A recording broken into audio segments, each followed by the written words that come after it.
ভেজে নেব। রান্নাটা হয়ে গেছে।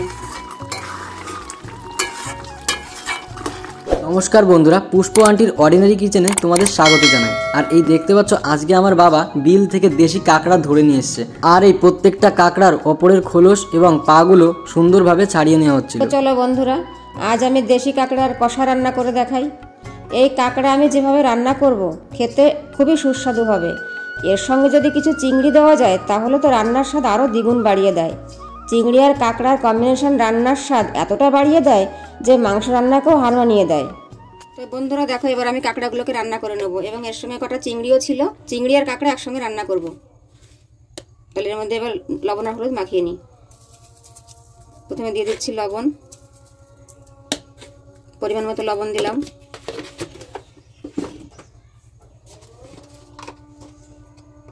এবার দেবো হলুদ,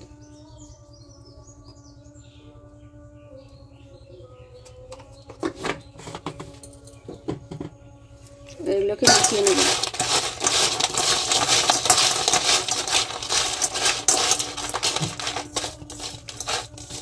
চিংড়ি আর কাঁকড়া একসঙ্গে ভালোই হবে, অসুবিধা কিছুই হবে না।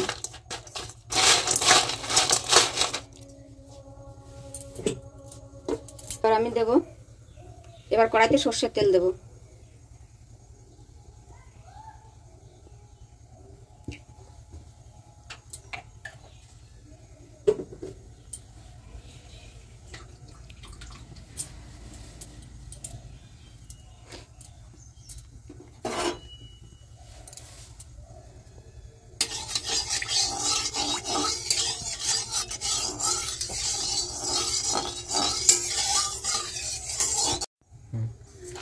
তেলটা ভালোভাবে গরম হয়ে গেছে, এর মধ্যে এবার আমি কাঁকড়াগুলোকে দিয়ে দেবো।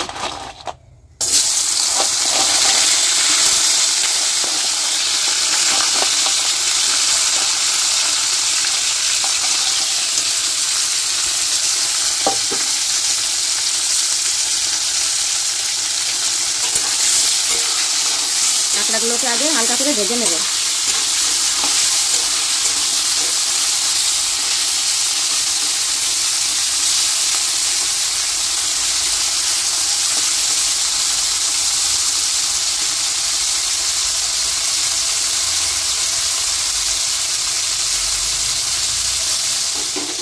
কাঁকড়াগুলো ভাজা হয়ে গেছে, এবার আমি এগুলোকে নামিয়ে নেব।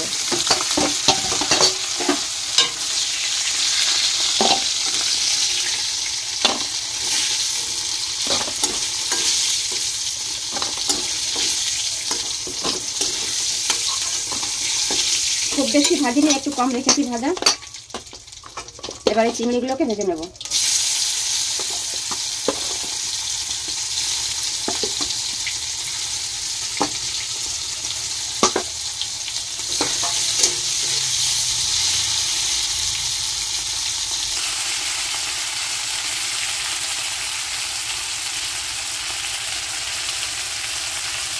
চিংড়িগুলোকে হালকা করে ভেজে নিয়েছি, এগুলো খুব বেশি ভাজবো না।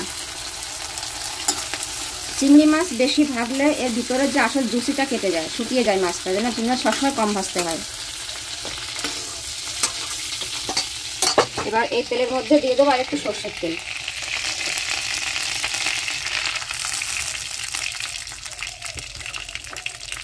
এই তেলের মধ্যে দিয়ে দেবো একটা শুকনো লঙ্কা,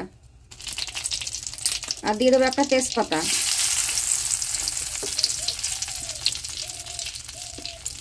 তার সঙ্গে দেবো জিরে ফোড়ন।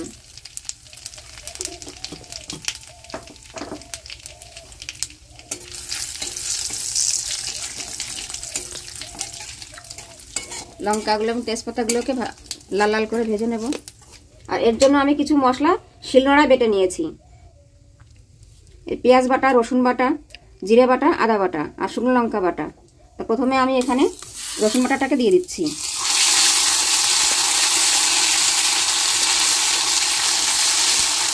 এবার দেবো পেঁয়াজ বাটা,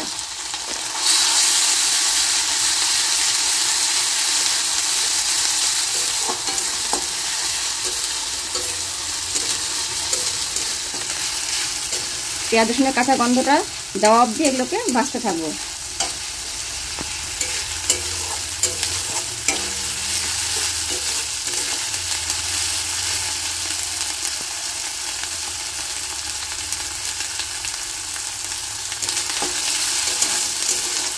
এর মধ্যে দিয়ে দেবো আদা বাটা আর জিরে বাটা। এবার এগুলোকে একসঙ্গে ভালো করে কষিয়ে নেব।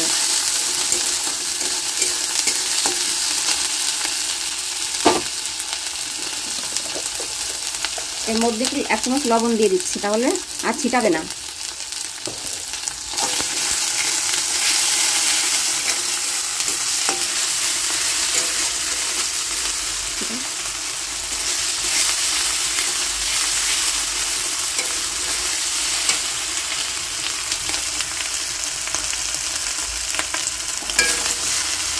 এবার দিচ্ছি এর মধ্যে শুকনো লঙ্কা বাটা।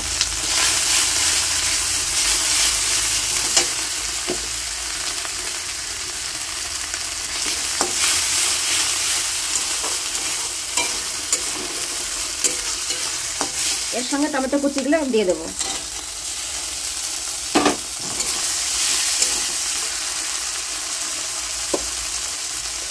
এবার দেবো পরিমাণ মতো হলুদ।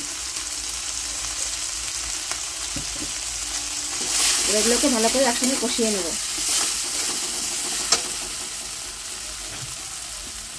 আর একটু জল দেব।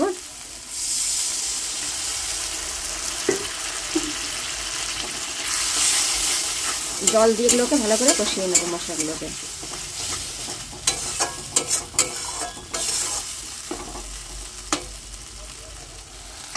এই দেখো বন্ধুরা, মশলা থেকে তেল ছেড়ে দিয়েছে, মানে মশলাটা কষানো হয়ে গেছে।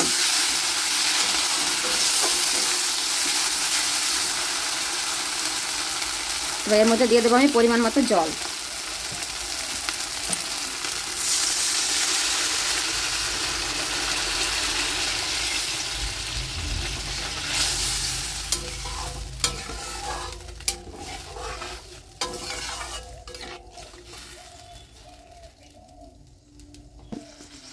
এবার ওটা ফুটতে থাকুক, তারপরে কাঁকড়াগুলোকে দিয়ে দেবো। ঝোলে জাল উঠে গেছে, এবার এর মধ্যে আমি কাঁকড়াগুলোকে ঢেলে দেবো।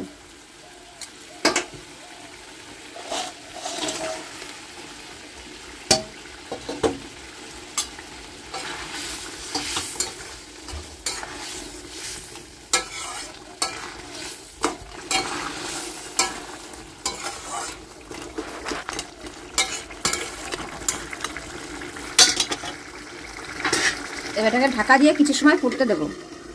5 মিনিট পর ঢাকাটা সরিয়ে এটাকে নেড়ে দেবো।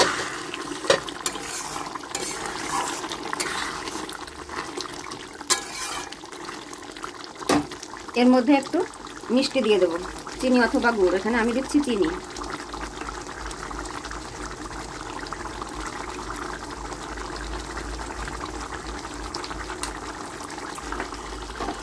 এটাকে নেড়ে দিই।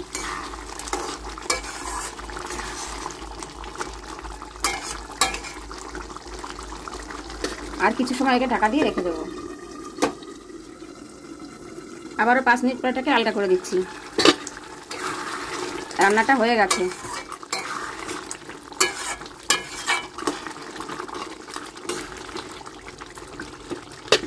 এবার এর মধ্যে আমি একটু গরম মশলার গুঁড়ো ছড়িয়ে দেবো।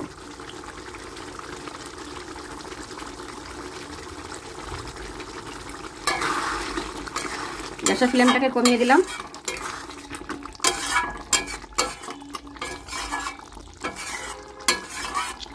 এবার একে গ্যাসের ফ্লেমটা একদম কমিয়ে দিয়ে মিনিট 2 থেকে 5 মিনিট ঢাকা দিয়ে রেখে দেবো। তাহলে কি হবে, ওপর থেকে তেলটা ভেসে উঠবে এবং দেখতে খুব সুন্দর লাগবে।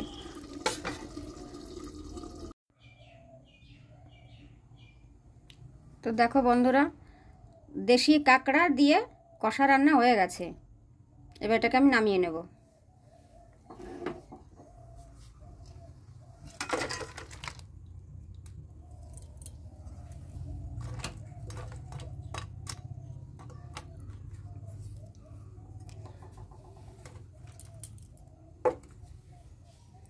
রান্নাটা তোমাদের কেমন লাগলো অবশ্যই আমাকে কমেন্টে জানিও। ভালো লাগলে একটা লাইক করে দিও এবং আমার চ্যানেলটিকে সাবস্ক্রাইব করে দিও।